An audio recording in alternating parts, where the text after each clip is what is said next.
Hi and welcome back to one of our tutorials. This will be the third tutorial that we are doing. The first one being the introduction, and the second one was more the foundation of how these tutorials will be planned. So we will start now with the SWOT analysis. I don't know how many of you have heard of the SWOT analysis or how actively you use it, but it's a very effective tool. Whether you use it in your personal life or in business, I do tend to find the SWOT analysis gives you that frank and objective view that helps you a lot with whatever that you want to achieve or what you do. And in our proposal, this is the first thing that we always tackle, is the SWOT analysis. I have taken because every SWOT analysis is different, I've taken a proposal from a previous client that I just finished with the project a few days ago. And I'm going to just go through a few things what their SWOT analysis was. Because obviously every business is different, every location they are is absolutely different. It can depend on whatever the individual is like, the business owner, and whether they have done marketing before or not. So there's a vast amount. So in order to just get this tutorial up and running and not to spend a lot of time on it, I just wanted to sort of focus a bit more about what it is that the SWOT analysis does. So the S and the W tends to focus on the internal side of the business. So your strengths and your weaknesses, that is what the S and W mean. The O and T, objectives and threats, are external.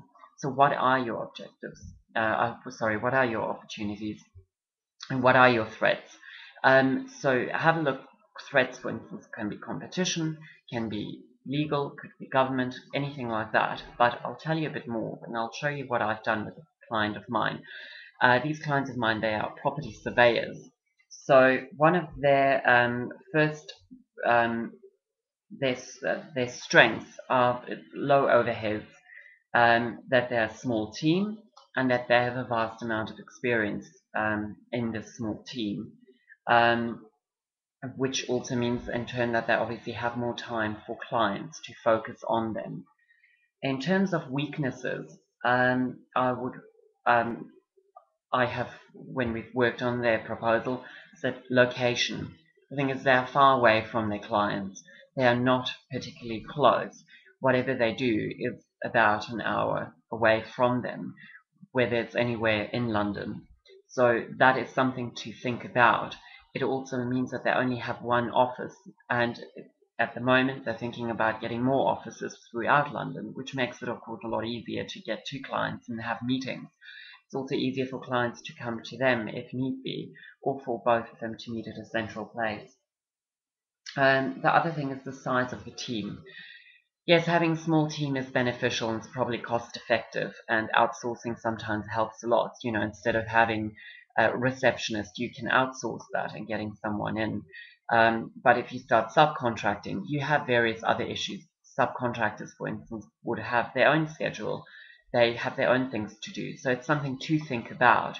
Small isn't necessarily always good, but it is good to start thinking about these things, and that's the whole point of the SWOT analysis. The third point we made was the subcontracting, like I've mentioned, that there can be issues. Sometimes a subcontractor might be extremely good with you, but with a particular client, they might have been annoyed. Whatever you're going to do, and if a subcontractor, for instance, is involved, or any other outside parties are involved, there's always that risk that things might go wrong. And the worst thing is that this risk, if it does get to something, and there is a blow up between the client and the subcontractor, it doesn't necessarily reflect bad on the subcontractor only, but it reflects bad and poorly on you as the business, because you are the person who has engaged that subcontractor or that outside consultant. And the fourth weakness that I've got is the lack of time to look for clients.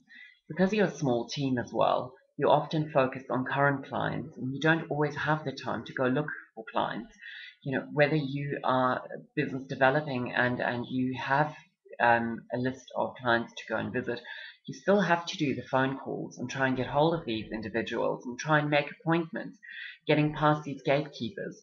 So it's recognizing this weakness that it's not to be nasty, but it is a weakness with a small team to think about how are you going to get past that? How are you going to utilize your time in the best way to get to these new clients and broach this? How do you get past gatekeepers? Those annoying gatekeepers that we all probably have in our businesses, but they're vital because we are trying to just get a few hours in the day to focus on getting new clients. And that's how we do break up our day. We have priorities and we need people to look out for our best interests as well. And especially in terms of this property surveying company. Um, Opportunities, I have put down as relocation. That is an opportunity. I mean, would it be sensible for my client to go to new premises in central London, perhaps, and pay a fortune for a small office? Or would it be best to outsource this and perhaps pay a company to have a virtual presence, if you may, which allows the business owner and all the staff to meet at a variety of venues? And there are some companies that offer 6 or 7 venues where you can actually go and have a look. Um, Now, the other thing is corporate social responsibility. This client of mine didn't have any corporate social responsibility, and that I'll cover in another tutorial. Charities, networking, these are all opportunities, thinking of ways to get out there. And recruiting, getting the team size bigger.